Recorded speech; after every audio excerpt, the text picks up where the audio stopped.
Ça faisait un certain nombre d'années que l'idée du livre était sur la table, mais je n'étais pas prêt. Écrire un livre, c'est en fin de compte se dévoiler. C'est différent d'un podcast. Dans un podcast, on va parler.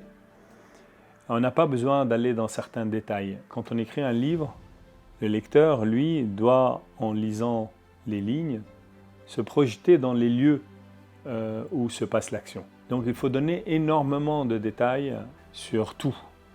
Même sur les odeurs, sur la lumière, sur tout. Plus les détails sont présents, plus le lecteur va être complètement immergé dans l'histoire. Le problème, c'est que certains détails sont douloureux. Il y a des détails de ma vie d'avant, au Liban, qui ne sont pas faciles. Et ces histoires-là, j'avais avancé dans le temps en mettant dessus un petit sparadrap.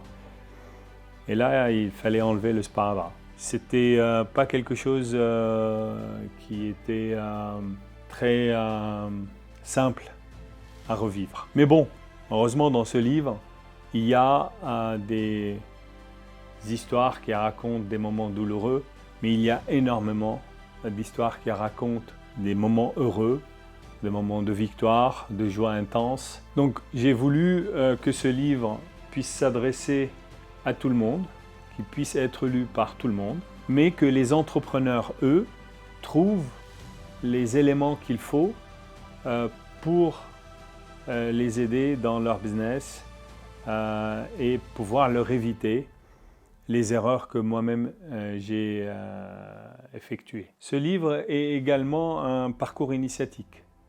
On va voir la naissance, l'évolution, des périodes de souffrance, puis une réussite, descente à nouveau dans les difficultés et résurrection avec les victoires finales. Donc c'est vraiment le parcours d'un initié et c'est quelque chose qui donne au livre un autre attrait et un autre point très fort, je pense. C'est surtout un livre sincère que j'ai fait avec la volonté de partage, la volonté de laisser une trace derrière moi. On dit toujours les livres survivent à ceux qui les écrivent et c'est une manière ou une autre de rentrer dans l'immortalité.